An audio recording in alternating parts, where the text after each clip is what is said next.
Hello, Internet. I'm Hugo. And I'm Jake. And this is Unpopular Culture. And today we have some good news. If you weren't a fan of Jurassic World, Colin... Oh, it's true.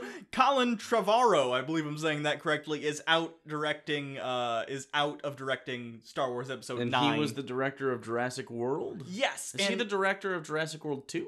He is the director of Jurassic World 2. Now, the thing is, Jurassic World 2 isn't out yet, so I don't know if maybe Disney executives had heard, because it is in post-production at this point. Maybe they had heard something like, oh, it's not that great. Oh, like the last one. Like the last one. Or if they just, like Lord and Miller, they were already working on stuff for the project, and they were like, we're not liking what you're doing. Now, in that case, Lord and Miller were almost done shooting the Han Solo movie when they got removed and Ron Howard got put in. This is more early in the production, but I, for one, am relieved. Yeah. Firstly, I was shocked they gave it to him in the first place. This was right when Disney, I don't know if you guys remember, when they were really ramping up, like, okay, not only are we bringing Star Wars back, but we're going to be doing it with a bunch of different directors. We're going to do spin-off movies. Yeah. Almost immediately after Jurassic World came out, they announced that they were giving him Episode 9. Was it just the... I gotta imagine they looked at the numbers that movie put up and didn't look at the movie. I would assume so as well. Because, of course Jurassic World sold. Chris Pratt had just come off Guardians of the Galaxy. Everyone was like, oh, Chris Pratt. So people definitely went and saw it. Plus, it was not only that, it was a different kind of blockbuster. It wasn't a superhero movie. Yeah. And that was right around the time people were starting to really get like, fatigued. But now we're on the second leg of that, and they're getting real good because Logan and Deadpool come out, and people are like, oh, yeah, okay, I can get around this again. Jurassic World's terrible. I don't know if it's terrible. It's terrible. It's a perfectly average mid-2010s summer blockbuster. It's fine for what it is. People go in there. There's some exciting action scenes. I don't particularly enjoy it. I think it's bad. It wasn't like well shot, or it was like very standardly shot. It didn't have like...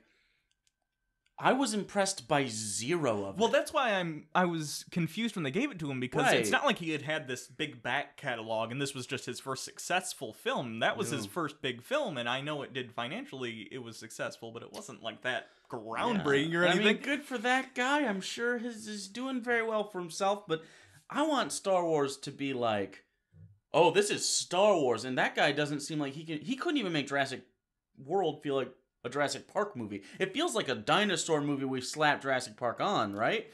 And the one big thing that I loved about Force Awakens, regardless of if you liked the actual story or not, you definitely felt like you were in a Star Wars movie, right? Almost to a fault in a lot of people's opinion, due to how derivative it is of Episode 4. Sure. Speaking of which, since Trevorrow is leaving the project, first of all, Rian Johnson, who directed The Last Jedi, which is coming out this December, he was apparently offered the position, but said no. I don't know why. He might be busy with another project. I don't think they ever officially stated the reason. However, it's also like real taxing. I would assume so. Yeah. Back-to-back Star Wars, I can't imagine. All the practical effects, I'm sure they're shooting like every single day because they've got a 2-year window to get these out because of Disney's schedule. Yeah. So, instead of him, J.J. Abrams, who directed Episode 7, is coming on. Not only is he going to be directing it, he's going to be co-writing the script, which he also did with Episode 7. Which I like because he is a good writer. He did things like the first 3 seasons of Lost. He does a lot of good. He stays very cohesive. He's much like Paul Feig. In that, am I thinking of the right one? It's not the Ghostbusters one, right? That's the Ghostbusters no, one. No. Kevin Feige. Yeah. No, wait, Kevin Feige's Ghostbusters. No, Paul Feig is... Whatever. The Marvel guy is very good at making sure... Oh, no, they're mixed up in my head. Oh, God, they're mixed up in my head, too. Maybe it's Kevin Feige and Paul Feige. I don't know. We don't even know anymore. They're interchangeable. But anyways, he's good at making cohesive, and it makes it feel like it's definitely same universe-y, I feel like he's good at that. I get what you're saying. When I watched Episode 7, starting with the opening scene when BB-8 and all the, the Stormtroopers land, even with, especially, I mean, this is obvious Star Wars stuff, but I guess, well, not really, because the prequels, well directed by George Lucas, to me, they feel like a different world because it's not as dirty. I mean, the stuff that you always get, you get the wipe transitions and stuff that you get in the Star Wars films. But something about Episode 7, it felt like it's in the same universe, just shot with better cameras than yeah, episode 4. And it gave me that sort of feeling when you get into a Star Wars, like if you sit down in your home theater and you put on Star Wars, and maybe someone that hasn't seen it, like a kid or just an old person, or you have a weird friend that never saw it, they should get the same exact feeling from both Episode 7 and the originals, as far as like the tone. It was a little fun. We had the Poe stuff was fun. You have this dashing rogue. You have like a genuine serious threat. But then you have like the score and the editing and the aesthetic of all the practical effects and stuff. The only thing that was bad about that whole movie to me was Maz Kanata, which I didn't like. Sure. Apparently, though, they even recognized that because her role was diminished significantly, according to reports. I agree with you. I think Star Wars Episode 7, whether or not you think it's derivative, it is very derivative. I think that's what it was attempting to do. It was attempting to translate the feeling that audiences had in 1977, I want to say, when Star Wars came out, and translating it to a 2015 or 16 audience, whenever that came out. Now I'm hearing the next movie's not going to be as derivative. Here's the thing. The people I've heard that from are Disney.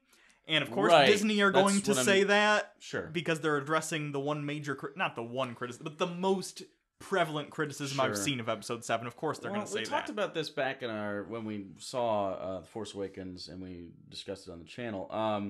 I think it was derivative until, spoilers, Kylo kills Han.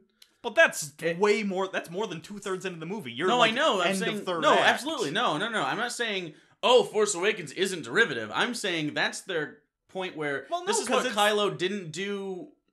It's not the Obi-Wan kill. It's Obi-Wan. It's the Obi-Wan kill. It's Rey as Luke witnessing a mentor maybe you're right. Maybe you're right. Killed. I feel like the connection between them is more so, but I could be wrong. Maybe that's just a Obi-Wan I'm just saying I enjoyed the film. I'm glad JJ's back on it. JJ. I'm hoping the reason Rian Johnson didn't return isn't like he had a horrible experience with Disney or anything. Yeah. I hope Last Jedi I haven't heard anything, well. But Disney was probably very good at keeping shit tight-lipped. I don't know. With Lord and Miller leaving and now this, I'm curious what internally happened at Disney that all this shuffling is happening. Does that happen with the Marvel movies very often? Not as often as it's been happening. So the biggest problem they had with the Marvel stuff was Ant-Man, because that was originally a Phase 1 film. That was going to come out with Iron Man, Captain America, and stuff, and it was going to be done by the guy who did the Cornetto trilogy with Simon Pegg, which probably would have been great. Yeah, but he wanted to have it be more his own film, less connected to the universe, and Disney didn't want that. Well, I would have liked to see that version of Ant-Man. It doesn't really work in the universe, so I'm fine with the Ant-Man guy. But no, and typically they haven't had that problem. It's been Star Wars has been a big issue for them, but I think it's because they're a little more precious with Star Wars. Because it's Star Wars. Sometimes I think that's almost a good thing. Like, they give a shit, but it's... Disney's always seemed to put a lot of quality into their stuff, but because they're getting so big, you can understand our apprehension at maybe the fact that they're too big for their own good at a certain point. Now, this hasn't really happened yet. They haven't had, like, this big fuck-up, have they? Rogue One, it depends on who you ask. Rogue One's a fun film. I enjoy parts of Rogue One. I don't sit down and watch it. Ever. I turned it on again. But I turned it on again the other night after my TV came in.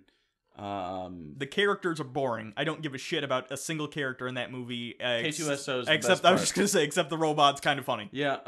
I guess I'm more interested. I think it's for the payoff. You watch that movie for the payoff, kind of like a movie like Memento, where there's not much going on until the last act. So once you see it, the third act is a lot of fun. It's a lot of fun. Rogue One's third act is great. I remember sitting there and I was like, why is Forrest Whitaker here? Why is she really sad? I also kind of like, though, that the heroes weren't, at least at first, they were kind of like that guy killed a guy. Yeah. Cassian just killed a guy. I'm amazed you remember anyone's name from just that watched movie. it a week ago. Okay, I was just gonna say, I wouldn't have remembered. You remembered I don't his remember her name. Oh, fuck. What is her name? Anyways, Force Awakens way better than that. I'm really Jyn Erso! We did it. You did it. I didn't do any of it. Anyway. I think that's probably it. I think JJ, people give him shit for the lens flare, but it's a style, and I think it works. And I don't think I recognized a ton of it in Force Awakens. It seems very true to the I saw form. It in the first, I think, scene in the movie. There's one or two. There's like the lights on the ship that comes down. It almost felt very intentional. Like, yeah, here's your lens flare. I'm J.J. Abrams wink. Like, it almost felt intentional. Yeah, I agree. So I'm also very excited for any scene Poe's in. Can we just have a Poe Dameron movie where I just watch him talk to people, like in a supermarket, but a space supermarket, just for 3 hours? Poe Dameron, I feel like, is almost gonna get Han Solo in Return of the Jedi. In that Han Solo has almost no purpose in Return of the Jedi. He gets Boba Fetted. He gets Boba Fetted in the second movie. In the third movie, he's getting unfrozen in the carbonite. At best, they have the scene at the beginning. Well, he's there and he does the generator stuff, and. But that's what I'm saying. I'm thinking Poe, he's the Han Solo analog. You can clearly tell he's kind of that. Oh, I'm brash. The only thing that's I'm afraid is Finn, right? Finn doesn't really have an analog. Basically, yeah. You could argue he's sort of the Luke's innocence, and Rey is more Luke's aggressiveness. Like, go get him. I'm gonna go do a thing. I guess. Who's Luke's whininess? Still just Luke, because he's just a fucking emo old man on a mountain. So I think that's it. I'm excited for episode 7. I'm excited for, episode 8 and episode 9. Are you excited for Han Solo? Me either. Anyway, now that I ruined it. Okay. What if they do a Maz Kanata movie? Well, they'll finally explain how she got the lightsaber. Because remember, they didn't write that in. I think those were the prequel books things they did for the comics. I didn't read them. C-3PO's Red Arm story was fun, though. Thanks for putting that on film, Disney. They didn't. It was a book. So until next time, I'm Hugo. And I'm Jake. Now it looks like we're not excited for Star Wars. Have some water? Thank you. I was thirsty. Well, I'm not gonna